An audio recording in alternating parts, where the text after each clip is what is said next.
Direto da redação. O Supremo Tribunal Federal vai definir no próximo dia 8 de abril qual vai ser o formato da eleição para a escolha de governador do Rio de Janeiro. Se vai ser direta ou se vai ser indireta. E o vencedor dessa eleição ele vai comandar o Estado. O vencedor ou a vencedora, porque pode ter mulher candidata, não sei se vai ter mulher candidata, mas vai comandar o Estado até dezembro deste ano. Em outubro tem eleição normal para governador. Mas você vai acompanhar agora como está o desdobramento disso, porque isso surgiu em função da dupla vacância no Estado. O governador Cláudio Castro renunciou ao mandato. Antes dele, o Thiago Pampolha renunciou ao mandato também. E o Cláudio Castro ele foi tornado inelegível. Ele não era candidato à reeleição, mas foi tornado inelegível por uma condenação no Tribunal Superior Eleitoral. E em função disso, está esse imbróglio aí agora em relação à sucessão no Estado do Rio de Janeiro. Porque o Supremo Tribunal Federal acolheu uma ADI, uma ação direta de inconstitucionalidade, que foi proposta pelo PSD, que é o partido do prefeito do Rio, Eduardo Paes, pré-candidato a governador do estado na eleição deste ano.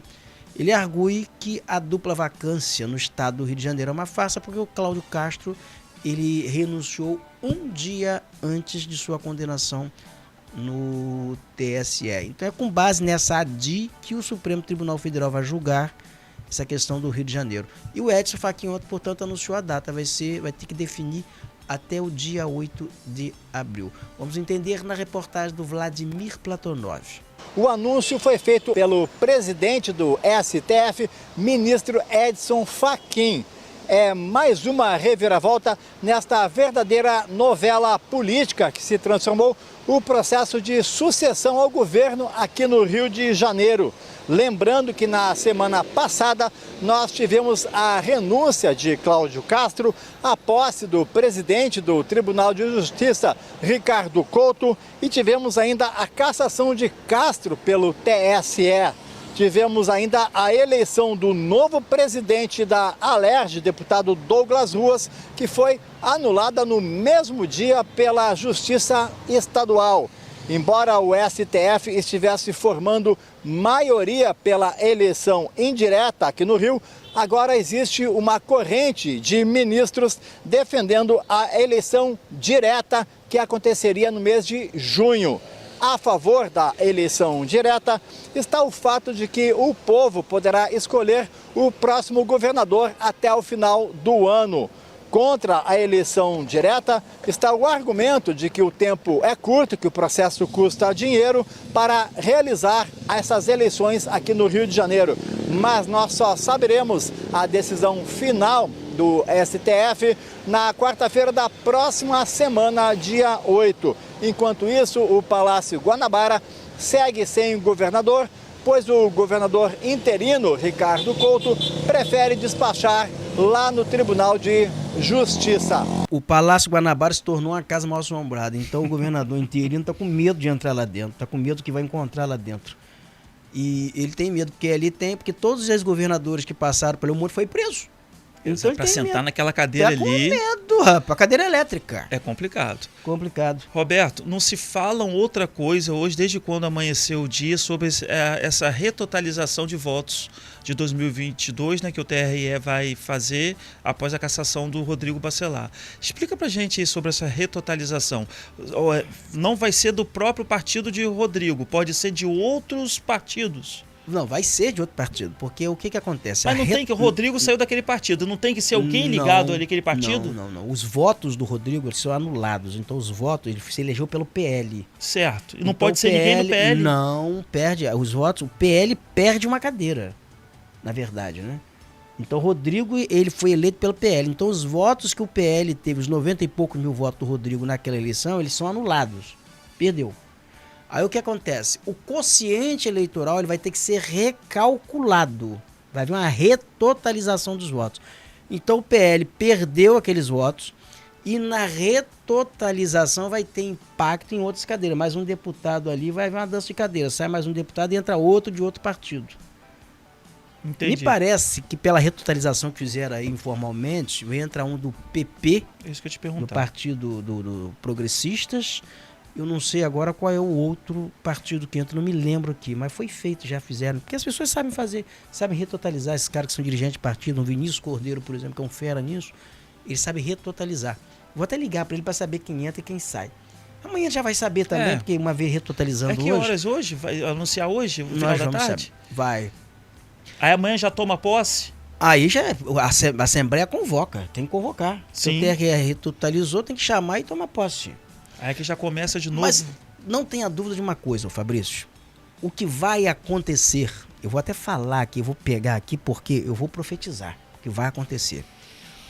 Não acabou o drama do estado do Rio de Janeiro. O que vai acontecer agora nos próximos capítulos, você não tenha dúvida, porque eu já falei que a situação no estado do Rio de Janeiro hoje, ela é jurídica e política, principalmente política, porque ali está, aqui no Rio de Janeiro, é uma das trincheiras da direita no Rio de Janeiro, esse movimento. E a eleição deste ano é um jogo de vida ou morte para ministros do Supremo Tribunal Federal, sobretudo da Suprema Corte. Porque se a direita faz maioria parlamentar, se a direita vence a eleição, você pode ter certeza que eles vão chegar dentro daquele Supremo Tribunal Federal, mas vai ser uma reviravolta que você não tem ideia. Então é um jogo de vida ou morte, então a situação aqui é política. Vai prender mais deputados no estado do Rio de Janeiro. Até vão eleição. Desmoralizar a LERJ, mais do que já está. A tendência ali é desacelerar, é asfixiar a LERJ, para que a LERJ não faça eleição direta. Vai ser um jogo. Se não fizer a eleição direta agora, eles vão tentar manter o desembargador Ricardo Couto até o final do mandato, agora de dezembro, como interventor nesse estado. Vamos partir para tentar fazer uma intervenção no estado. Segundo ponto, vão prender o governador Cláudio Castro. Isso é uma questão de dias, isso é uma questão de tempo. Vai prender também o governador Cláudio Castro. Isso não pode esperar, está escrito nas estrelas. Porque o Rio de Janeiro, o Sudeste, o PT, o governo, precisa estreitar a vantagem aqui, ou retirar essa vantagem da direita no estado do Rio de Janeiro e no Sudeste, para tirar a diferença em outras regiões, no Norte, Centro-Norte, no Norte e Nordeste, no Norte e Nordeste brasileiro, que é onde o PT tem maior concentração de eleitores hoje. Então precisa estreitar, precisa reduzir isso. Vai ser dura a eleição em Minas, vai ser dura a eleição no Brasil inteiro. O próprio José Dirceu já admitiu isso em várias ocasiões. Eu não estou dizendo aqui que há como é que eu vou dizer assim, um partidarismo do Supremo Tribunal Federal. Não, acho que há. Não estou afirmando não, mas eu estou avaliando o que há em função das circunstâncias. Porque é um jogo de vida ou morte.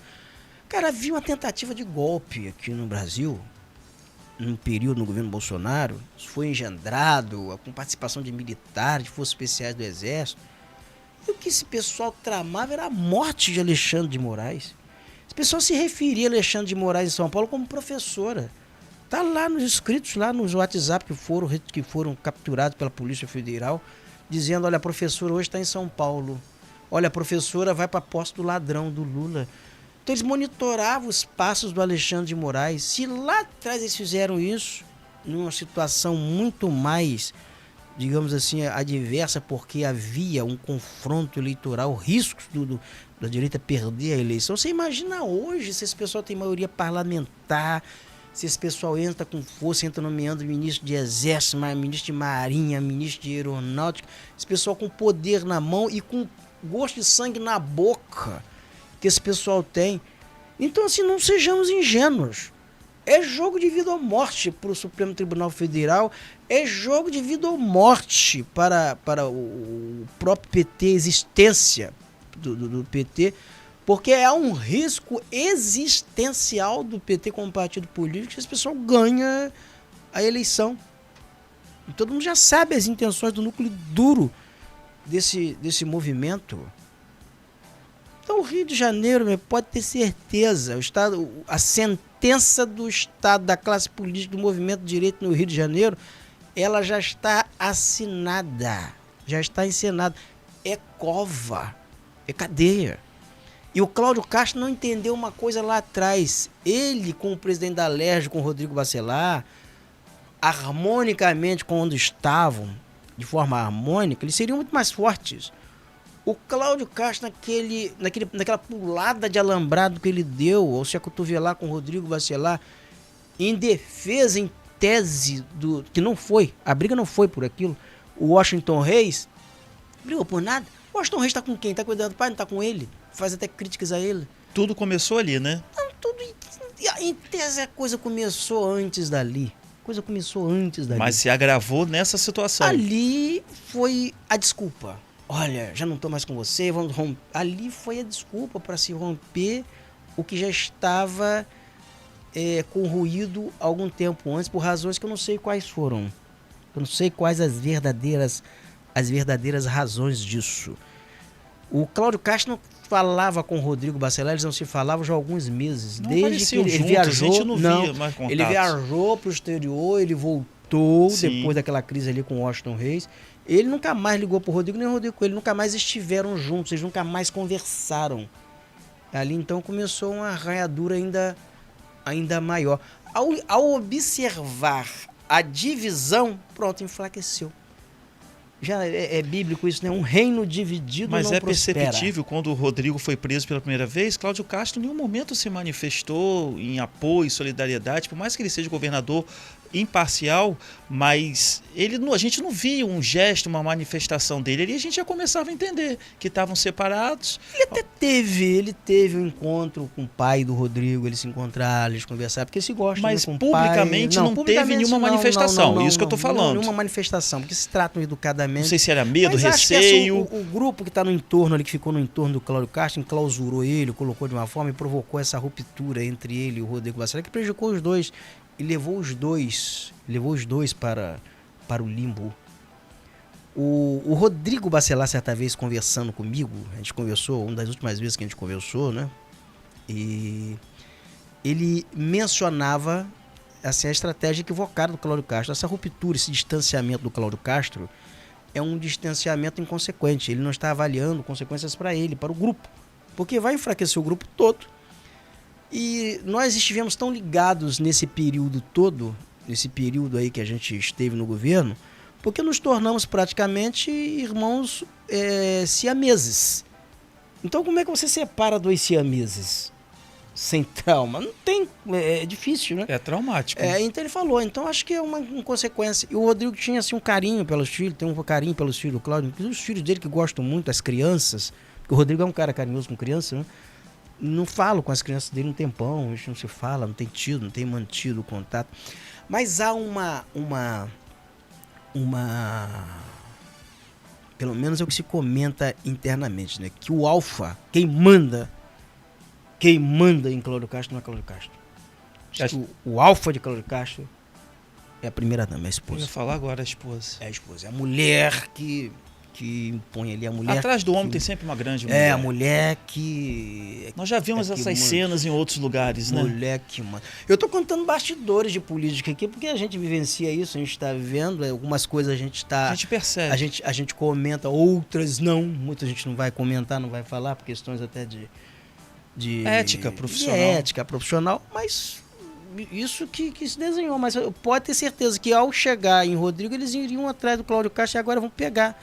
Eles vão pegar o Cláudio Castro. O julgamento de Cláudio Castro no TSE, a decisão ali foi política, pautar aquele julgamento antes do julgamento de Roraima foi política. Todas as decisões ali, elas foram decisões políticas. O Rio de Janeiro não é um caso apenas de justiça, é um caso político. E a Alerj tem fraturas que expõem o parlamento.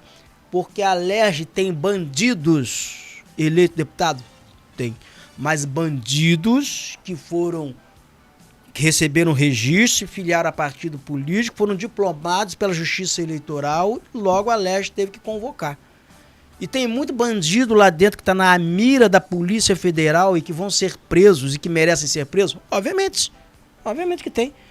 Mas daí você generalizar para 70 deputados é um negócio meio complicado, né? Porque você tem 70 deputados. Mas você tem um núcleo ali que já deveria estar na cadeia há muito tempo. E não foi porque falam abertamente que subornaram juízes, que subornaram desembargadores, que subornaram polícia, falam abertamente, tem gravações aí proliferando em relação a isso.